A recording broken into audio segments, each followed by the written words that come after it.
Gobbolino the Knight's Cat.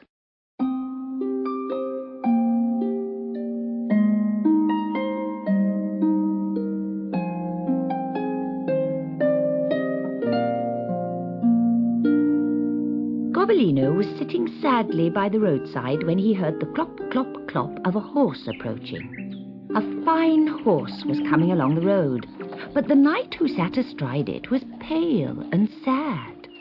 The horse shied at the sight of Gobbolino, nearly throwing the knight off. "Good day to you, little cat," said the knight. "And what are you doing on the king's highway? You're a very pretty cat. Why don't you jump up on my horse and come with me?" As they rode along, the knight told Gobbolino why he was so sad. He said he was in love with the beautiful Lady Alice, but she had been shut up in a high tower by her father until she made up her mind which of two suitors she would marry. One was the knight himself, and the other was the Black Baron who lived in a castle nearby.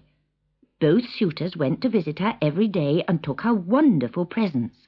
The Lady Alice had promised to marry the man whose present the other man could not guess. Every day the Black Baron would guess what present the sad knight had brought, and every day the sad knight would guess what present the Baron had brought. Now the tower stood in the middle of a wood, and it was guarded by a huge dragon. The dragon was old and lazy, but Gobbolino had never seen a dragon before, and he was more than a little frightened when he saw the green coils of the monster wrapped around the bottom of the tower. The knight, holding Gobbolino on his arm, knocked boldly on the door of the tower. The lazy dragon opened one eye and looked at them, but he did not move. Rosabelle, serving maid to the Lady Alice, ran down the stairs and opened the door. "Is my lady alone?" asked the knight. "Why, yes, sir, she is. The Baron left half an hour ago, and he brought the loveliest set of ivory balls you ever saw." Gobbolino could see now how the suitors found it so easy to guess each other's presents. The knight and Gobbolino followed Rosabelle up the stairs to the top of the tower, where the Lady Alice sat beside her spinning wheel, looking out over the forest. "Oh, what a pretty little cat," she cried. "Do let him come and sit on my lap." Gobbolino leapt onto her lap and sat there purring. "Stay with me forever, little cat," the Lady Alice whispered. "It's so lonely here in the tower, with nobody but my serving maid and the silly knight and the stupid Baron and that lazy dragon to talk to. I've never had such a pretty gift before." Sitting at the feet of the Lady Alice, Gobbolino thought that he had never been so contented before in his life.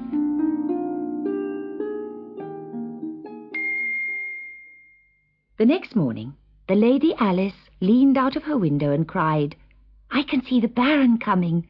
Go and let him in, Rosabelle, but don't say what present the knight brought me yesterday."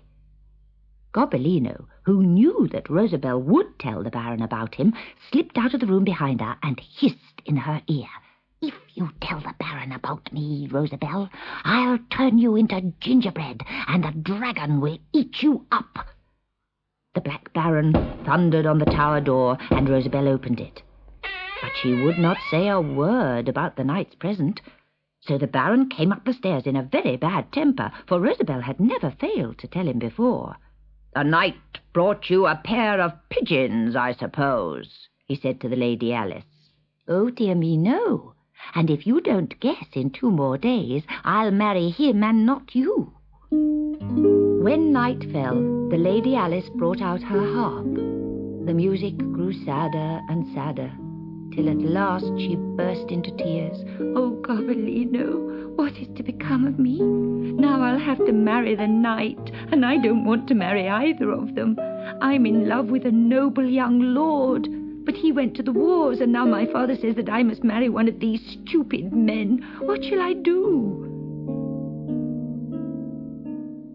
The Baron arrived the next morning with 5 gold coins for Rosabelle, but still she would not tell him about the knight's present. "Oh, no," she sobbed, "I dare not. The present would turn me into gingerbread and scratch me with its claws." "It's a cat!" shouted the Baron. "A witch's cat!" Just then the knight arrived at the door. Both suitors ran up the stairs with Rosabelle sobbing behind them. "It's a witch's cat!" shouted the Baron. "Rosabelle told you!" cried the knight. "It'll cast a spell on us all," said the Baron as he reached the top. "I claim your hand, Lady Alice," said the knight. But before she could answer, the Baron drew out his sword and a terrific fight began. At that moment, a bugle call sounded through the forest and a horse and rider galloped towards the tower. "It's my young lord!" cried Lady Alice as she darted to the stairs. Rosabelle followed her, jumped over the dragon and ran home sobbing. But the Lady Alice ran to meet her young lover, who lifted her onto his saddle and galloped back into the forest. Upstairs, the knight and the Baron were still fighting, and with all the noise, the dragon started to wake up. The tower began to rock as he slowly uncoiled himself and stretched. Then, with a tremendous yawn, he opened his mouth and roared.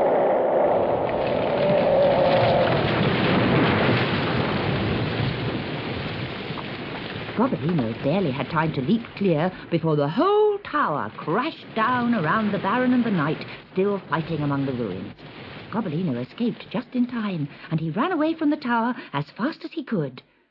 "I've been a kitchen cat, and a show cat, and a ship's cat, and now a knight's cat. It was fun being a kitchen cat. I wonder if I'll be one again." And he trotted out of the forest to look for a new home.